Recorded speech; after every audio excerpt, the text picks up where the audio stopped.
Sylhet Titans তাদের দলের সপ্তম বিদেশি এবং পঞ্চম ডিরেক্ট সাইনিং বিদেশি হিসেবে ইংল্যান্ডের 24 বছর বয়সী young pace bowling allrounder Ethan Alexander ব্রুকসকে দলে ভিড়িয়েছে।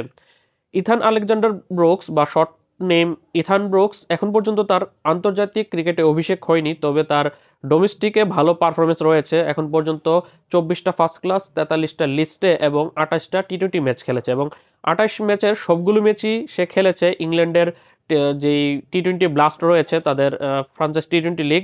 টি-20 ব্লাস্টের সবশেষ দুই আসরে 2024 আসরে প্রথমবার খেলেছে এবং এবছর 2025 আসরে খেলেছে।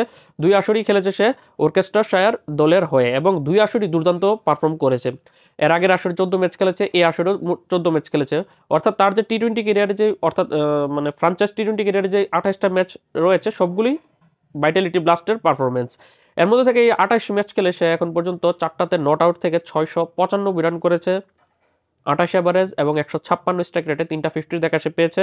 বল হাতে 22 ইনিংস বল করে 18টা উইকেট শিকার করেছে 8.57 ইকোনমি রেটে। সে একজন রাইট হ্যান্ড ব্যাটসম্যান এবং right arm medium fast bowler.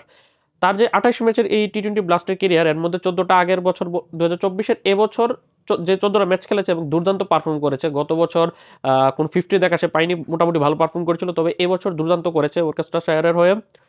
14 match খেলে 3টাতে নট আউট থেকে 380 রান করেছে, 31 এভারেজ এবং 166 স্ট্রাইক রেটে 3টা 50 সবগুলি এবছরই সে করেছে। বল হাতে কিছুটা ইকোনমিক্যাল হতে পারেনি, 11 ইনিংস বল করে 7টা উইকেট শিকার করেছে, ওভার প্রতি রান দিয়েছে 8.96 ইকোনমি রেটে।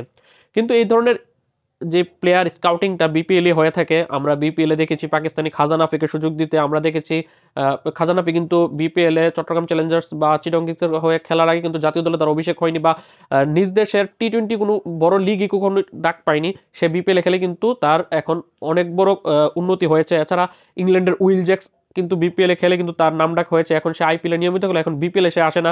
এছাড়া বিভিন্ন দেশে উসমান খানের কথা বলা যায়, পাকিস্তানি উসমান খান থেকে শুরু করে রহমানুল্লাহ গুরবাজ, দাউদ মালান, বিভিন্ন দেশের অনেক বড় বড় ক্রিকেটার রাজমতুল্লাহ, উমার জায়, ফাজল হক ফারুকি থেকে অজস্র নাম আমি নিতে পারবো। মুজিবুর রহমানও বিপিএল খেলে গেছে, রাশিদ খানও বিপিএল খেলে গেছে, যদিও রাশিদ খান শুরু থেকেই বড় তারকা ছিল।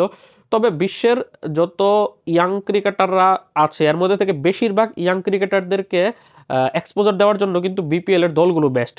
যখনই তাদেরকে দলে বেড়ানো হয় আমরা কিন্তু নাকশিটকে এটা জেনে যে এই কোন ক্রিকেটারকে দলে ভিড়িয়েছে, কিন্তু তারাই পরবর্তীতে এমন বড় ক্রিকেটার হয় তাদেরকে আর পরবর্তীতে আর বিপিএল ধরাছোঁয়ার বাইরে চলে যায়। যেরকম উইল জ্যাক্স আর বিপিএল কখনো খেলবে বলে মনে হয় না। তবে এই যে ক্রিকেটার একটু বেশি প্রশংসা করে ফেলছি, ইথান আলেকজান্ডার ব্রুকস, সে কিন্তু ইংলিশ ক্রিকেটার হিসেবে একটা এক্সট্রা অ্যাডভান্টেজ আলাদাভাবে পাই। যখনই দর্শকরা যখন নাম শুনে আমরা ওই পাকিস্তান আফগানিস্তানের একজন আননোন ক্রিকেটারকে দলে ভেড়াচ্ছে দলগুলো, আমরা বলতে দলগুলো ফ্রাঞ্চাইজিগুলো, তখন কিন্তু অনেকে বলে যে শুধু কি পাকিস্তান শ্রীলঙ্কার আনকেপ ক্রিকেটারই টি-20 ভাইটালিটি ব্লাস্ট থেকে আনা যায় বা অন্যান্য দেশের ইংল্যান্ড নিউজিল্যান্ড বা অস্ট্রেলিয়া বিগ বেশের আনকেপ ক্রিকেটার আনা যায়, সেদিকে কিন্তু দলগুলোর ফোকাস থাকে না। তবে এই সিলেট টাইটান্স তারা যে 24 বছর বয়সী এই ইথান আলেকজান্ডার ব্রুকসের দলে ফিরিয়েছে সেটা ইফেক্টিভ হবে। এর পেছনে ইংল্যান্ড বা নিউজিল্যান্ডের ইয়াং ক্রিকেটারদেরকে না নেওয়ার পেছনে একটা কারণ থাকতে পারে, যে এটা হতে পারে যে তারা চায় যে পাকিস্তান শ্রীলঙ্কার ক্রিকেটারদেরকে আনার জন্য যারা মূলত বিপিএল এসে অ্যাস্টাবলিশ হতে পারে খুব দ্রুত কন্ডিশনের কারণে। তবে এটাও কিন্তু একটা ভুল ধারণা। গ্রাহাম ক্লার্ক গত বিপিএল এ চিটাগং কিংসের দুর্দান্ত পারফর্ম করে গেছে, সবার একটা সংখ্যা ছিল হয়তো সে পারফর্ম করতে পারবে না, সে প্রথমবার এশিয়াতে এসে পারফর্ম করেছে এরকমটা। তো আশা করা যায় ইথান আলেকজান্ডার ব্রুকসও ভালো কিছুই করবে। হয়তোবা পেস বোলিং অলরাউন্ডার হিসেবে তারা আজমতুল উমারজার বিকল্প হিসেবে তাকে নিয়েছে। আজমতুল উমারজাই প্রথম দিকে বিপিএল এ জয়েন করতে পারবে না, আইএলটিটি শেষ করে আসবে।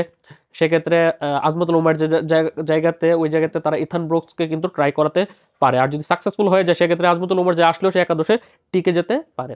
তো এই হচ্ছে সবশেষ আপডেট সিলেট টাইটান্স দলকে নিয়ে। আল্লাহ হাফেজ।